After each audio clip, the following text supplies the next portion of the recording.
hey bud, Merry Christmas or Happy Holidays or whatever you celebrate this time of year. So my husband is obsessed with Magic the Gathering right now, like obsessed. And his favorite card from the game is this one. And I think the art on this card is just so cool. But as a Christmas gift for my husband this year, I thought it would be so cool if I could take that card, but make it feel like you're immersed in the scene with the toad and the otter. So I'm going to be recreating the art, but make it 3D. This is my concept. Step 1's going to be taking the image into Photoshop and just making it the line art. And then step 2 is take that line art, print it out, slap it onto a canvas. And then step 3 is start layering the clay. I'm going to sculpt each individual object and start layering it to give it a 3D effect. And then finally, the last step will be to paint and hopefully create a wonderful 3D piece of art. So to get the original artwork onto this canvas, I printed it out into 4 little sections. And basically my plan is to cover the canvas with Mod Podge and then stick these down over top, let it dry for 24 hours, and then I'll see you then.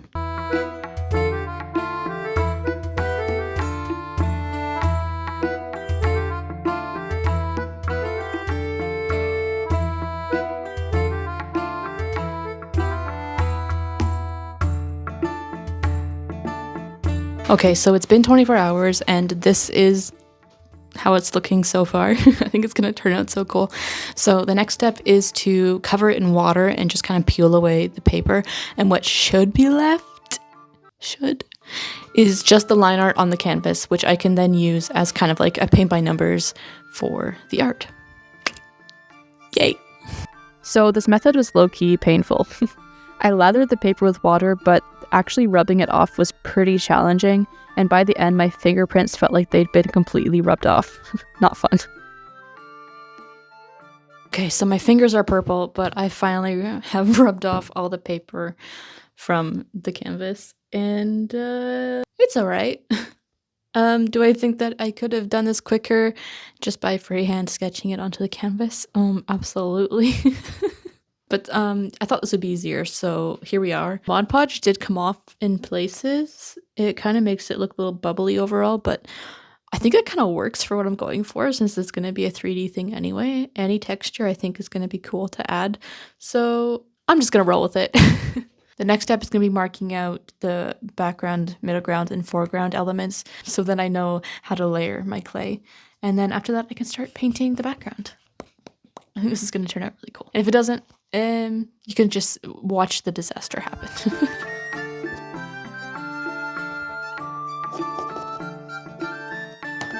Okay, so I don't know if this makes sense to anyone else but me, but yeah, so basically I started numbering them instead of going middle ground, background, foreground, because I didn't actually know how many layers I was going to end up using. So 1 is the background, and then basically it moves up to 2, which is when I'll be starting to use clay, and 2 over here as well, and then like as things overlap they start getting higher, like 3 here. 4, it overlaps this 3 here, so that's why it's there. And then yeah, it keeps going up from there. I think it makes sense to me and my brain, so that's kind of all that matters, and hopefully it turns out nice. Okay, now it's time to paint my number 1s, then start working up. Yay.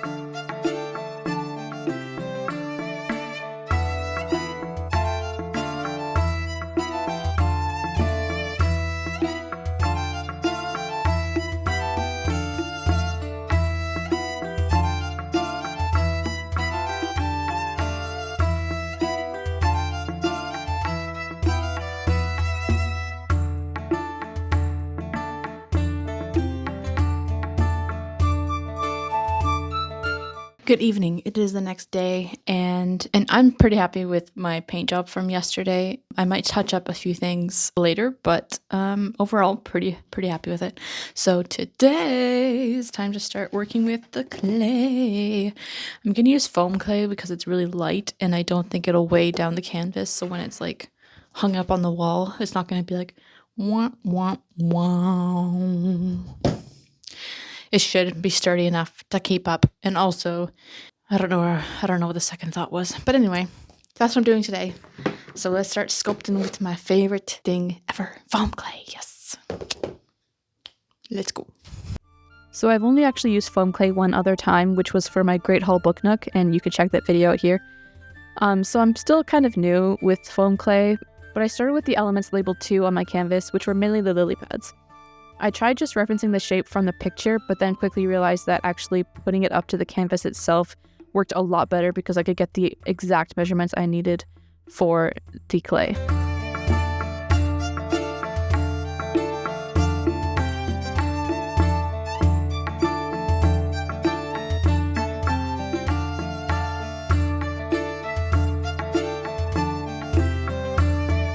I also started sculpting the first layer of water because this water part was going to be eventually covered with lily pads and also more water further down the canvas. For textures, I mostly just winged it using the tools that I had. I don't know if I actually used them properly, but I just sort of fiddled around with things until they ended up looking right. So the next day I focused on gluing down the elements on level 2, and then I started sculpting level 3. I wanted the lily pads to look real, so I tried sculpting some of them in 3D space, so they had a more dynamic look. It was really easy with the smaller lily pads, but when I got to the big ones, I kind of struggled trying to find the right look. I started this lily pad particularly over so many times, trying to get it just right. Hello, it's been a couple days. So I was just trying to wrap my mind around how to actually get the 3D effect working, because I kept thinking about if I kept adding clay on top, then it would just look like really bulky and weird. So my solution is to basically put these little thingies on the back of each lily pad or whatever that needs to be a 3D. So if you look at it from the side, it's just kind of like a little bump extra. It's not like this whole stem is filled in. So it still looks cool, and I think it'll work out for all the layers I'm adding. I'm not super happy with this lily pad I did, so it's now my mic holder. So I'm going to redo this one and then start on my next layer of clay. I feel way more confident about this now that I know how I'm going to be approaching it. So let's continue sculpting today. I guess the 100th time's the charm because I finally got the big lily pad looking how I wanted it to. Snack break, side note, I'm pregnant and goldfish literally help with nausea so much. I don't know what's in them, but magic for sure. Then I started with the boat sculpting, starting with the back of the boat since all the characters and things would be placed on top of it.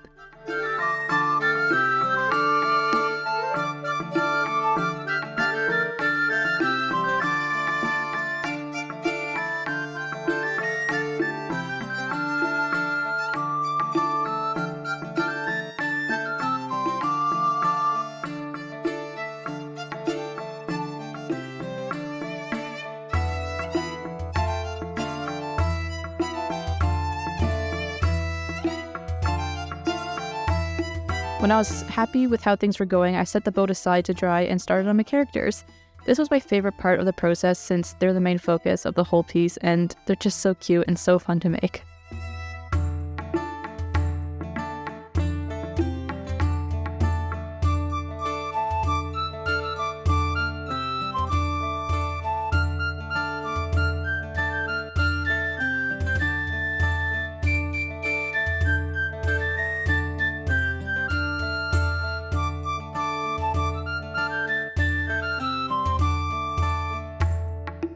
I took one of my tools and gently put in a bunch of tiny fur details onto the otter just to give it a bit more of a realistic look.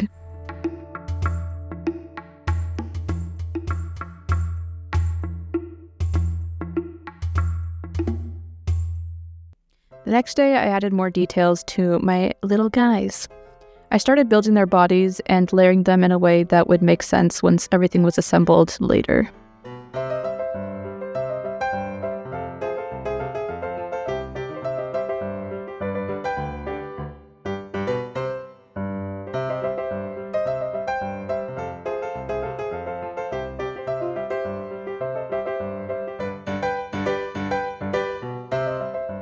I couldn't finish the frog's hands before starting on the otter's body because they're holding hands, so the clay would actually have to overlap, so I had to make sure that they would line up together before finishing the hands on both characters.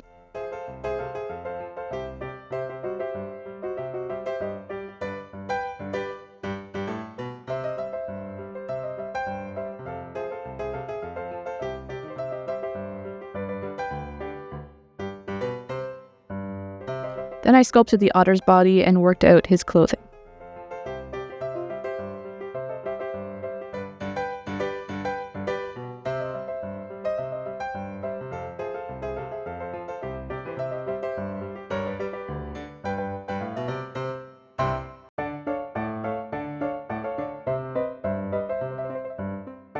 I temporarily sat the characters aside to make the water that would be under and around the boat, so then I could place the boat down and then place my little guides down on top, etc., and just start layering the clay. The water was actually really fun to sculpt because I could just really mold it to make it look like it was flowing. I then realized I needed to add the sail first since it's behind the boat, so this is me sculpting that.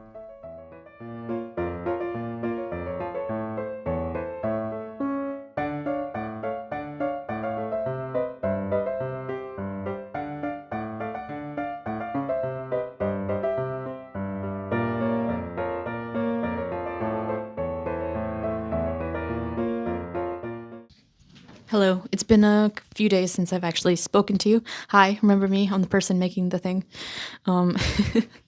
Honestly, there was a time a couple days ago where I didn't think this was gonna turn out very well, and I was thinking about like low key just scrapping this whole thing. But then I made my little guys, and they gave me a little bit of hope. I think they look super cute, and I think that they're the main event anyway. And as long as they look good, it'll be okay. Is this going to be as good as the original? Of course not. I mean, I'm not an insane artist that gets hired to make magic cards. So, and in the end, this is just a gift for my husband, and I know that he'll appreciate it, even if it's a little ugly. So, anyway, all I have left to do is some final sculpting things, like a couple lily pads, and then I just have to glue it all onto the canvas, give it a whitewash of paint, so then it has a base to put all the actual colors on, and yeah, then it'll be done. All right, back to time-lapse me. So now that all my elements were dry, I started gluing them onto the canvas. It took a lot of maneuvering to get it placed just right, but with a little elbow grease, I got it working.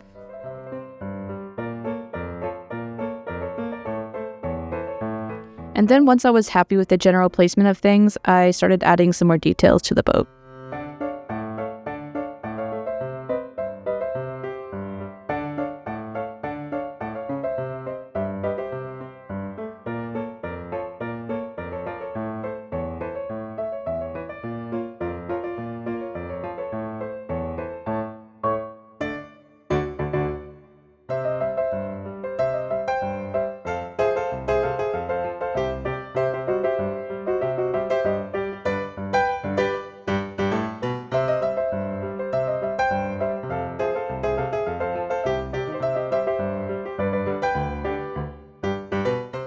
Hello. So the other day I actually did a lot more progress on the clay, but I didn't film it because honestly, it was at a point where I thought it was just going to be scrapped and I thought I was just going to quit this whole project. But after that day, I think it's actually going to work. I think this is the second time now where I was convinced that it was just going to be a disaster and was about to quit. But I just trusted the process and got through it. And there's a few areas where things didn't fully dry how I wanted.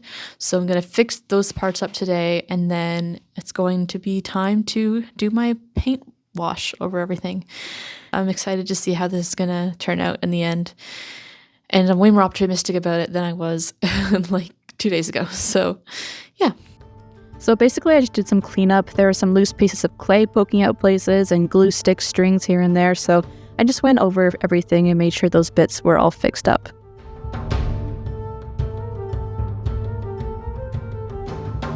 And then it was time for my white paint.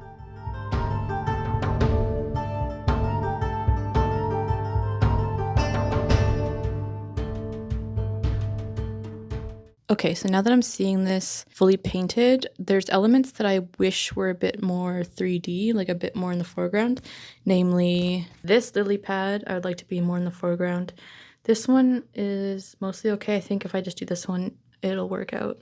And this big boy, I want to be more like here. So I'm going to carefully cut this off and rip apart this rejected mushroom lily pad that I have, and use it as kind of a support to go behind this lily pad and this lily pad to make it more in the foreground. And then I think it'll look a bit more cohesive. Currently it looks like they're kind of in front of everything and they're not actually going through a river of lily pads. But I think once this is more in the foreground, the illusion will work out a bit better. So that's the plan. Let's get to cutting. I thought that this would be a lot more tedious and scary, but luckily a lot of the clay behind the main parts were still wet, so I could pull it off pretty easily, and then it was just a matter of making supports and gluing them on.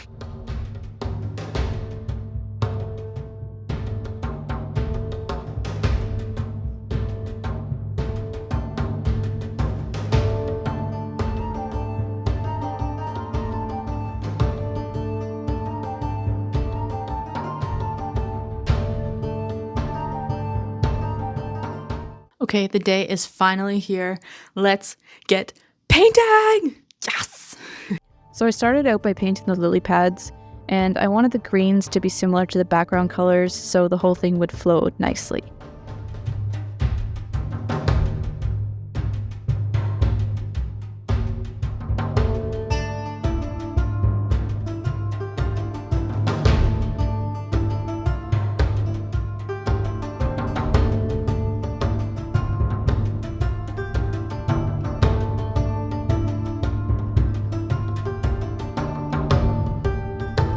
In the reference photos, some lily pads were a bit more blue toned, so I tried replicating that with some of my lily pads.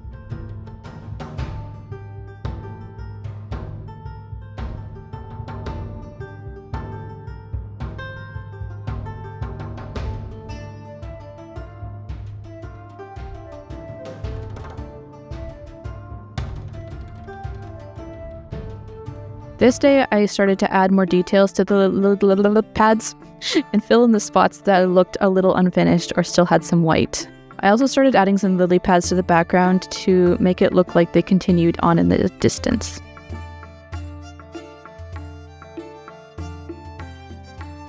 And then I also blended in the water.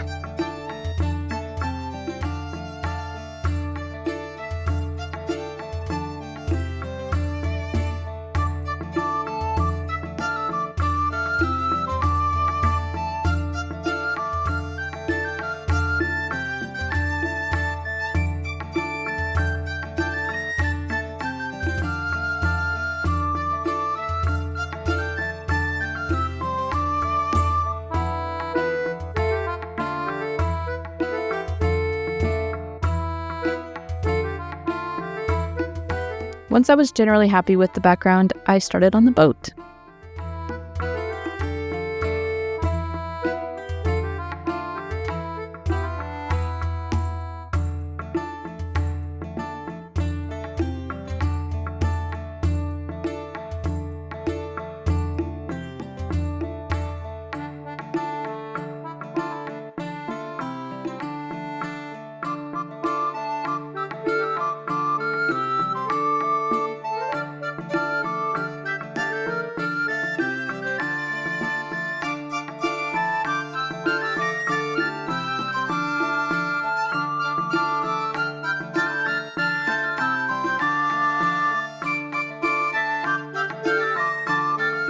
Next, it was finally time to start bringing life to my little characters.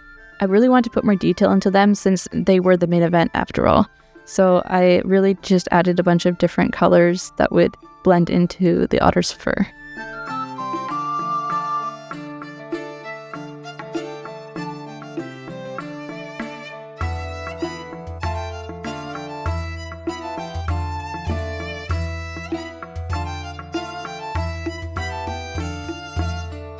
Before I started painting Miss Toad, I had to get the sail behind her figured out.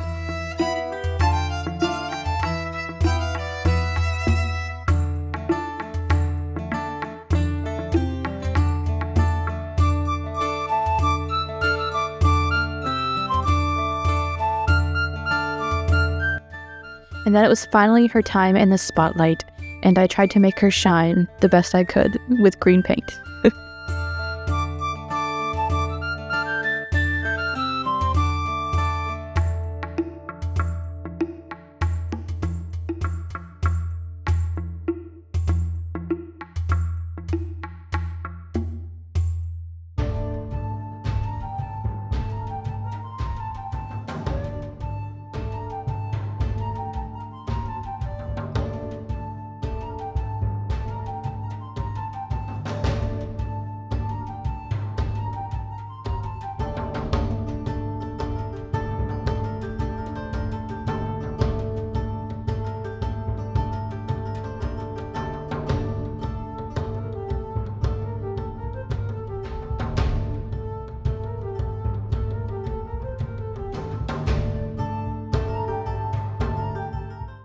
Hello. Okay, so the painting is almost done, as you can see. I am a little unhappy with how dark a lot of the colors are, so I think I'm going to do another pass just to lighten them up a little bit. Particularly with the frog, she just looks a little too dark, and just lily pads, and I really want it to feel more like the sky. So I'm going to do another pass of paint.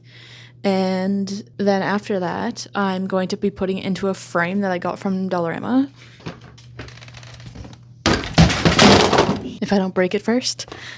Family, a link to the past and a bridge to the future. Basically, I'm gonna take all this off and, oh, it's already falling off. Would you look at that? Oh, not perfect. Take that all off and then just like stick the painting here and call it a day. So yeah, let's get to doing my final paint, and then after that I will see you in the final reveal.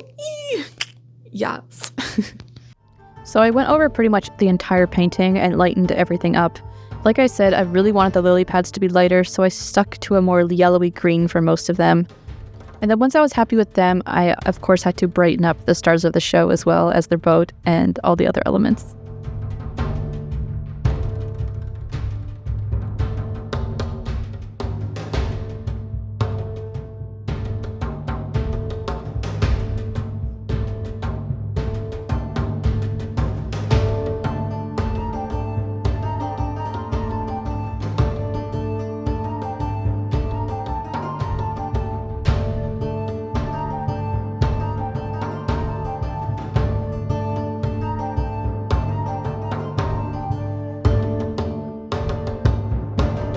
Okay, she's finally done and she's in this frame, and I'm so excited to show Nick and show you. But first I want to talk about just a few things that I wish went a little bit better. The first thing was clay. Learning how to work with this clay is still something I'm working on. And drying this clay is actually kind of challenging because when it dries, it morphs so much that you could have a lot of details, but then overnight it could all settle in and just kind of be blobbish. So that was a challenge. I think the best way to work with this clay is to do everything separate and then put it together at the end. But that's also really hard for me. I like to see everything as one, and if it's all separate, I think it just doesn't make sense in my brain. The second thing was the paint. I originally did a much darker color scheme and knew that it looked kind of dark, but I just went with it and decided to change it later. So yeah, just following the reference a bit better probably would have helped that. And then third, finding a frame for this, it was actually really hard because my canvas size was like 14 by 18, which is so random. And so yeah, finding a frame that wasn't like $100 was challenging, but good old Dollarama came in clutch, so that's great. So now, without further ado, time for the final review. I hope he likes it, and if he doesn't, he'll pretend he will, so that's good. Ready? Yeah. Wasn't expecting whatever this is. That's so cool! Oh my gosh, dear. That's insane. No, thanks. That would have taken so long. It did. I love it. Oh, thank you. You're welcome. That's insane. Thank you.